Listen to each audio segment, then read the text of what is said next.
Very good morning, dear kids. So, here it is lesson number 18 type of houses. So, let's start with EVS lesson number 18.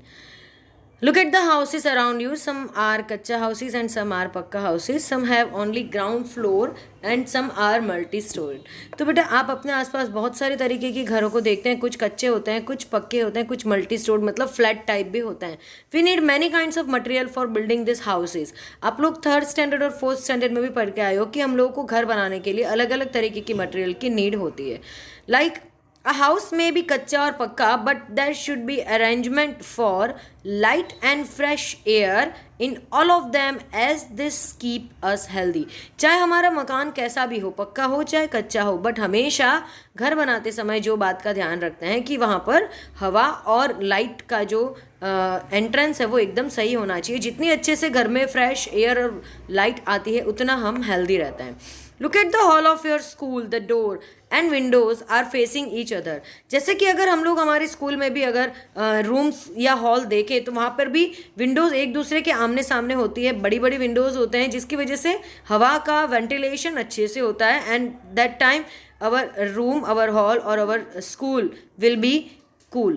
This arrangement ensure availability of enough light and fresh air. इस तरीके का अगर हम लोग arrangement करते हैं तो उसके अंदर लाइट और एयर का पासिंग जो है वो प्रॉपर होता है.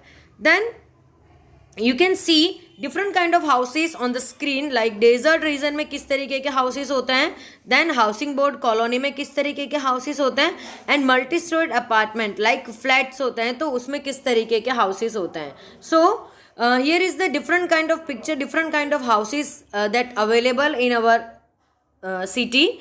The roof and wall of the houses of such places where stone is easily available are made of stone. ज़्यादातर जब भी हाउसेस बनाए जाते हैं तो रीजन के अकॉर्डिंग जो रीजन में जो चीज़ें इजीली अवेलेबल होती है उन मटेरियल्स को यूज़ करके वहाँ पे ज़्यादातर घर बनाए जाते हैं. जैसे कि जहाँ पर स्टोन पत्थर इजीली अवेलेबल है वहाँ पर पत्थर की जो छत होती है वो बनाई जाती है. Where stone is not available easily houses there are made of mud and brick. जहाँ पर स्टोन इजीली अवेलेबल नहीं होता है वहाँ पर मिट्टी और ईंटों को यूज़ करके उसकी छत बनाई जाती है. Nowadays we use iron, bricks, cement and concrete to make the roof of the houses which is called RCC. अभी आजकल के ज़माने में जो घरों में छत बनाई जाती है, अगर आप लोगों ने कभी किसी घर का छत बनते हुए देखा हो तो वहाँ पर आयरन के रोड्स लगाए जाते हैं और उनके बीच में सीमेंट कंक्रीट उसका मिक्सचर भरा जाता है जिसको आरसीसी बोलते हैं. ये आरसीसी बहुत ही मजबूत होती है. Wood is used in making houses on the mountain और near the forest because wood is easily available over there. अगर हम लोग माउंटेन एरिया या फॉरेस्ट एरिया की बात करें तो वहाँ पे वुड बहुत ही ईजीली अवेलेबल होता है तो वहाँ पे वुड के हाउसेस बनाए जाते हैं.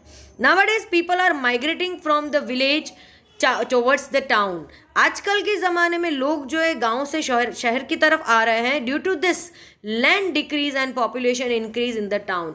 इस कंडीशन में ये पोजीशन होती है कि गांव के लोग जब शहर की तरफ भागते हैं तो शहर में जगह कम पड़ जाती है और लोग बहुत ज़्यादा हो जाते हैं.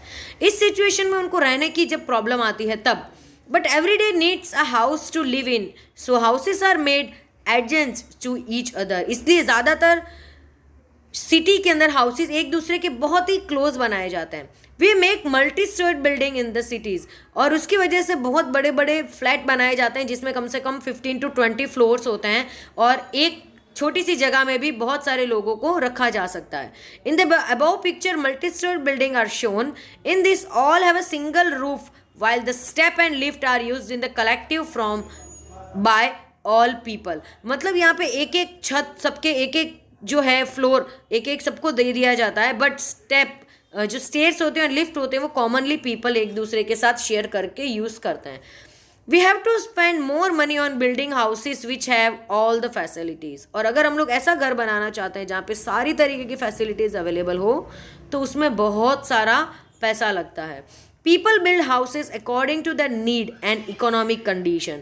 ज़्यादातर लोग अपनी ज़रूरत और अपनी जितनी उनके पास अवेलेबिलिटी होती है पैसों की उसके अकॉर्डिंग वो हाउसेज बनाते हैं. So some of the houses are small and kachcha while some are big and pucca. कुछ हाउसेज छोटे और कच्चे होते हैं जबकि कुछ हाउसेज बड़े और पक्के होते हैं. The permanent government also build houses with all facilities, government भी ऐसे हाउसेज प्रोवाइड करती है लोगों को जिसमें सारी फैसिलिटीज अवेलेबल होती है.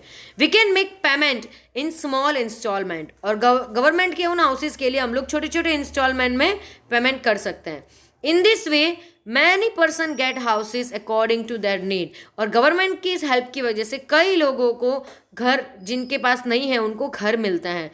And in our state Rajasthan Housing Board build such houses and then allot them to the needy people, और उसी योजना के तहत हमारे राजस्थान में भी कई जगह हाउसिंग कॉलोनीज बनती है जहाँ पर गवर्नमेंट घर बना के जिन पीपल्स के पास, जिन लोगों के पास घर नहीं होते हैं उनको इंस्टॉलमेंट पे वो घर का पेमेंट करना होता है और इस तरीके से उनको घर प्रोवाइड कराया जाता है.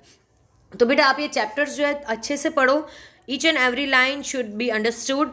और आपको जैसे कि पता है कि 5th स्टैंडर्ड के अंदर आपका कोई भी सिलेबस का लिमिटेशन नहीं है, क्वेश्चंस जो है उसका भी कोई लिमिटेशन नहीं है. So for that you should understand the chapter properly. Okay, so try to understand the chapter. If you have any query you can ask.